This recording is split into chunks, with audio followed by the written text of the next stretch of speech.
बच्चों इस वीडियो में हम लोग बात करने वाले हैं चैप्टर 2 बहुपद, जिसका प्रश्नावली अभी हम लोग 2.2 कर रहे हैं, जिसमें पहले क्वेश्चन का 2 पार्ट ऑलरेडी मैं बता चुका हूं। तो हम लोग बात करेंगे तीसरे पार्ट का, जो कि दिया हुआ 6x² - 3 - 7x, यानी 6x² ऋण 3 ऋण 7x।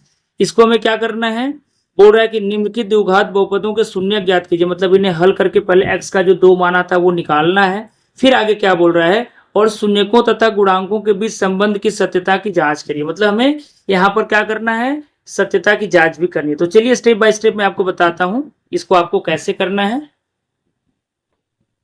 तो सबसे पहले देखिए, हमारे जो सवाल है वो लिखा हुआ 6x² ऋण 3 ऋण 7x। ये भी स्टैंडर्ड फॉर्म में नहीं बेटा, क्योंकि स्टैंडर्ड फॉर्म क्या होता है, ax² plus bx plus c होता है। यानी सबसे पहले घाते 2 वाला पद लिखा जाता है, फिर घाते 1 वाला पद लिखा जाता है, फिर अचर वाला पद लिखा जाता है। जबकि यहाँ पर देखिए उल्टा कर दिया, अचर वाला पद बीच में लिख दिया है। तो सबसे पहले अगर ऐसे है तो आपको इसको अरेंज कर लेना है। जब आप इसको अरेंज करोगे तो ये बन जाएगा 6x² ऋण 7x और ऋण 3 बराबर 0। जब भी हमें शून्यक निकालना होता है तो बराबर 0 जरूर लिखना है बच्चों, ठीक है। अब चलिए हम लोग क्वेश्चंस को स्टार्ट करते हैं। अरेंज करने के बाद हमें क्या रूल होता है कि मैं आपको पहले से बताता आ रहा हूं कि x² का जो गुणज होता है, यानी x² में जिस संख्या का गुणा है तो वो क्या है, 6 है।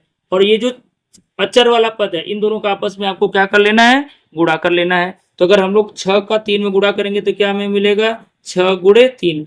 अब अगर हमको इसका गुणनखंड करना है बच्चों, तो 6 का गुणनखंड क्या होता है, 2 गुणे 3 होता है, और ये गुणे 3 पहले से है। यानी टोटल 36 18 का गुणनखंड करेंगे तो मिलेगा 2 गुणे 3 गुणे 3। अब इन तीनों नंबर को आपको 2 ग्रुप में बांटना है, दोनों को जोड़ो या घटाओ, हमें बीच में जो 7 है वो मिलना चाहिए। अब अगर इन दोनों को एक साथ लेते हैं तो 3 दूना 6, 6 में 3 जोड़े या घटाएं तो कभी भी 7 नहीं मिलेगा। अगर हम इन दोनों को एक साथ ले लें तो 3 त्रिका 9, और 2 को अगर अलग लिख लें, अब देखिए 9 में से अगर 2 को घटाएंगे तो हमें क्या मिल जाएगा, 7 मिल जाएगा। लेकिन यहाँ पर एक प्रॉब्लम है। क्या प्रॉब्लम है कि 9 में से 2 घटाएंगे तो धन 7 मिलेगा, हमें क्या चाहिए, ऋण 7। तो ऋण तब आएगा जब बड़े वाले संख्या को ऋण लिख देंगे और छोटे वाले संख्या को धन लिख देंगे। अब अगर हम लोग ऋण 9 में धन 2 करेंगे तो हमें ऋण 7 मिल जाएगा।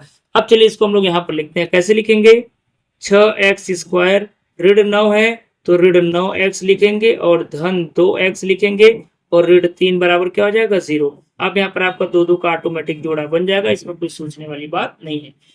6 है 9 है, दोनों में उभयनिष्ठ क्या, 3 है। 3 से देखिए ये भी कट जाएगा, 3 दूना 6 और ये 3 त्रिका 9। x² x है तो दोनों में उभयनिष्ठ क्या, x है। तो यहाँ पर 3x आपका उभयनिष्ठ है, इसको हम लोग बाहर कर लेंगे। 3x से भाग देंगे तो 3 दूना 6, x² को x से भाग देंगे तो x आ जाएगा, ऋण 3 त्रिका 9 और x आपका कट ही गया है, कट जाएगा। अब देखिए 2x ऋण 3 यहाँ पे, 2x ऋण 3 यहाँ ऑलरेडी मिल गया, यानी सेम टू सेम जो चाहिए था अगले कोष्टक में वो डायरेक्ट दिया हुआ है। तो और अगर आप देखेंगे ध्यान से, दोनों में कोई उभयनिष्ठ है भी नहीं। तो जब कोई किसी में कोई उभयनिष्ठ नहीं होता तो एक तो भाई सब में उभयनिष्ठ होता है, क्योंकि एक से भाग दोगे कोई फर्क यहाँ पड़ने वाला नहीं होता है। तो अगर आप एक कॉमन करोगे तो आपको सेम टू सेम मिलेगा, 2x ऋण 3 बराबर मिल जाएगा 0। आप देखिए बच्चों ध्यान से, 2x ऋण 3 2x ऋण 3 दोनों में, तो आप क्या करोगे, 2x ऋण 3 दोनों में से बाहर कर लोगे तो आपके पास क्या बचेगा, 3x धन 1, ये वाला 3x और ये वाला धन 1 और बराबर 0। अब देखो इन दोनों का गुणा करने के बाद आपको शून्य मिल रहा है, इसका मतलब ये होता है कि या तो ये 0 होगा या तो ये 0 होगा। फिर आप इसको कैसे लिखोगे, यदि 2x ऋण 3 का मान 0 के बराबर हो जाए, 2x का मान किसके बराबर हो जाएगा, ऋण 3 उधर जाकर के धन 3 हो जाएगा, x का मान कितना हो जाएगा, 3/2 हो जाएगा। यानी एक x का मान आपको मिल गया, इसका एक मूल आपको मिल गया। दूसरा मूल निकालने के लिए आप कैसे करोगे, यदि 3x धन 1 का मान 0 के बराबर है, दूसरे को हम लोग 0 के बराबर लेते हैं, तो 3x बराबर कितना हो जाएगा, धन 1 उधर जाकर ऋण 1 हो जाएगा। तो x का मान बच्चों कितना हो जाएगा, ऋण 1/3 हो जाएगा। ये आपका देखिए दूसरा मूल आ गया। तो दोनों मूल हमें पता चल गए। अब क्या हमें करना है भाई, मूल तो आ गया, आधा काम हमारा हो गया। यहाँ पर सत्यता की भी जांच करनी है, तो वो कैसे करना है, आप दोनों मूलों को डायरेक्ट एक साथ जोड़ोगे और गुणा करोगे और सूत्र के अनुसार भी करोगे, ठीक है।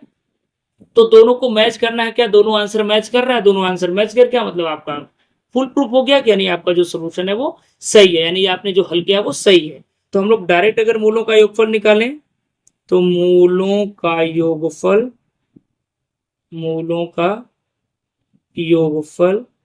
का सूत्र क्या होता है, सूत्र भी सॉरी नहीं लगाना है, हमें डायरेक्ट करना है, फिर डायरेक्ट करना फिर सूत्र लगाना है। ठीक है। x का मान आपका 3/2 एक मूल है और धन दूसरा बीटा का मतलब है ऋण 1/2, सॉरी ऋण 1/3 है ना। अब देखो धन ऋण करोगे तो ऋण ही हो जाएगा, यानी आपका ये 3/2 और ऋण 1/3 हो जाएगा। अब अगर इसको हमको घटाना है तो लघुत्तम लेके कर सकते हो, 3 2 का लघुत्तम 6 हो जाएगा। 6 को 2 से भाग दोगे 2 3 और 3 3 9 हो जाएगा। 3 से 6 को भाग दोगे तो 3 दूना 6 और 2 1 2 हो जाएगा। और 9 में से अगर हम लोग 2 घटाते हैं तो उत्तर आएगा 7/6। इस तरीके से मूलों का योगफल हमारा हो गया। अब चलिए हम लोग मूलों का गुणनफल करते हैं। तो मूलों का गुणनफल, मूलों का गुणनफल को हम लोग अल्फा गुणे बीटा से रिप्रेजेंट करते हैं। यहाँ पर अल्फा बीटा आपका दोनों बच्चों मूल है ना, पहला जो है अल्फा है, दूसरा बीटा है। तो एक आपका 3/2 है और दूसरा मूल क्या ऋण 1/3 है। अगर हम लोग गुणा करते हैं तो देखो ये 3 3 तो आपस में कट जाएगा, ऋण 1/2 बचेगा। ये तो बहुत ही आसान है। इस तरीके से मूलों का योगफल और गुणनफल हमारा आ गया। अब हमें इन्हीं चीजों को क्या करना, सूत्र के अनुसार भी करना है। तो सबसे पहला काम हम लोग क्या करते हैं, ax² plus bx plus c बराबर 0 से तुलना करने पर, अगर हम लोग यहाँ पर तुलना पहले करते हैं, तुलना करके हम लोग abc का मान निकालते हैं।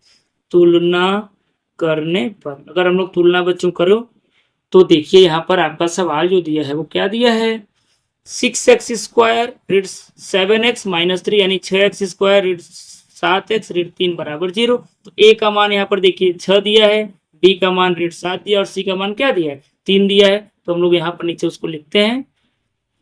तो a का मान आपका दिया हुआ है 6, b का मान आपका दिया हुआ है ऋण 7 और यहाँ पर c का मान क्या दिया हुआ है ऋण 3 दिया हुआ है। अब सूत्र क्या होता है, मैं डायरेक्ट कर रहा हूँ। मूलों का योगफल को अगर हम लोग अल्फा धन बीटा से रिप्रेजेंट करें तो सूत्र क्या होता है, -b/a। अब -b का मतलब देखो यहाँ पर -7 है और बटा a का मतलब कितना है 6 है। तो यहाँ पर देखो ऋण का ऋण के साथ गुणा करेंगे, धन 6 हो जाए, सॉरी धन 7 हो जाएगा और बटा 6। अब ध्यान से तो देखिए हमने जो डायरेक्ट यहाँ पर मूलों का योगफल निकाला था वो भी कितना था 7/6 और यहाँ पर हमने जो सूत्र के अनुसार निकाला वो भी 7/6, मतलब यहाँ पर आपका सत्यापित हो गया। ऐसे अगर हम लोग मूलों का गुणनफल को अल्फा गुणे बीटा बोलते हैं तो इसका सूत्र क्या होता है c/a। अब c का मान यहाँ पर कितना है ऋण 3 और बटा a का मान कितना है 6। 3 1 3 3 दूना 6 और ये आपका ऋण बचा हुआ है तो ऋण 1/2। अब बच्चों देखिए यहाँ पर भी ऋण 1/2 आ गया और हमारा यहाँ पर भी ऋण 1/2 आ गया, यानी हमारा जो दोनों मूल निकला है वो भी सही है और यहाँ पर हमारी सत्यता की जांच भी हो गई। तो बोर्ड एग्जाम में इन क्वेश्चंस को आपको ऐसे ही करने हैं। तो इस वीडियो में मैं आपको ये जो पूरा सोल्यूशन यानी जो हल बताया, आप कमेंट करके जरूर बताइएगा कि आपको समझ में आया कि नहीं आया। अगर आ गया तो वो भी आप बताएंगे, नहीं आया वो भी आपको बताना है, ठीक है। अब हम लोग नेक्स्ट वीडियो में मिलेंगे। उसके पहले मैं आपसे एक रिक्वेस्ट करना चाहता हूँ कि अगर मेरे वीडियो आपको पसंद आ रहे हो तो वीडियो को जरूर लाइक करिएगा ताकि हमको मोटिवेशन मिले आगे और आपके लिए काम करने का, और चैनल को भी सब्सक्राइब करना बिल्कुल मत भूल लीजिएगा, ठीक है। चलिए अब नेक्स्ट वीडियो में मिलते हैं, तब तक के लिए थैंक यू सो मच।